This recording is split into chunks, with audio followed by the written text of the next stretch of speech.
Malenia Blade of Miquella is a demigod and notorious for being one of the hardest bosses in the game. But with her equipment, can we use even a fraction of her power, or will we get soloed?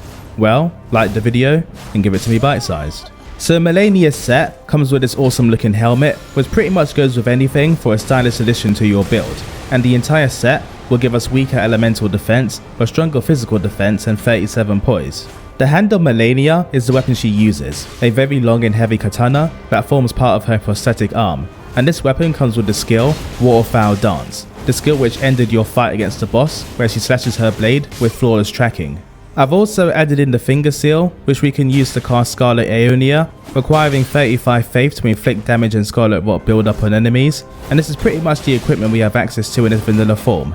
My stats are up on the screen, opting for that minimum faith requirement and 55 dexterity for our damage scaling on the level 137 Vagabond. So in combat, this build is either really good or somewhat disappointing compared to the original, mainly due to our lack of fancy kung fu kicks and grabs that the original character had to spice up their moveset. In PvE, you will pretty much shred any boss, whether it be big or small, quick or slow, as Waterfowl Dance deals massive damage, bleed build up, and strikes quickly. Combined with Scarlet Aeonia, you can essentially apply continuous damage through Scarlet Rot and quick strikes. In PvP, our build will fare well, as our katana has great reach that can catch enemies for decent damage, alongside a pretty good moveset, which is similar to the Nagakiba. I like to use jumping strikes and running pokes to catch enemies for damage, alongside Scarlet Aeonia to inflict Scarlet Rot when the enemy is committing to an attack. Waterfowl Dance is somewhat risky, as you don't have much poise when using it, so it's easy to get knocked out of the air by a simple strike, leaving you vulnerable to further damage. But when you are able to pull the skill off, it can deal significant damage to an enemy and even catch players with low health with the aftershock once the skill is performed.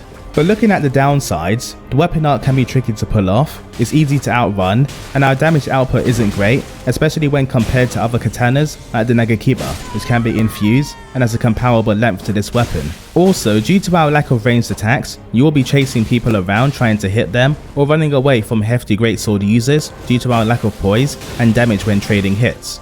So let's make some adjustments. I'll add another hand of Malenia to our loadout, as it's the most obvious way to improve our gear by giving us access to our power stance moveset alongside our brilliant range. For our talismans, I'm going to add both the Millicent's Prophesis and the Rotten Wingsword Insignia for a bonus to our attack power that's triggered by our weapon skill, helping us to maximize our damage. I'll also throw in the Godskin Swaddling Cloth, which while not triggered by each hit of our skill, it will allow us to replicate that healing ability that the original Malenia has, which may come in handy.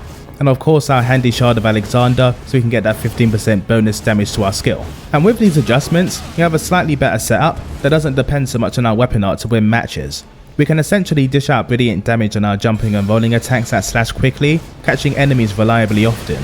And our guard attacks make full use of this weapon's length, striking enemies before they can reach us, allowing us to stagger them for multiple hits. Scarlet Aeonia is still useful for damaging opponents either on contact or building up Scarlet Rot, and of course the Waterfowl Dance now benefits from that bonus damage alongside healing, which is super useful for those close matches where every drop of health counts. But to wrap things up, as per the usual, I'll leave you with some arena battles in the boss fight so you can see the build in action and get a real feel for how this build operates. But of course, leave your comments below and subscribe.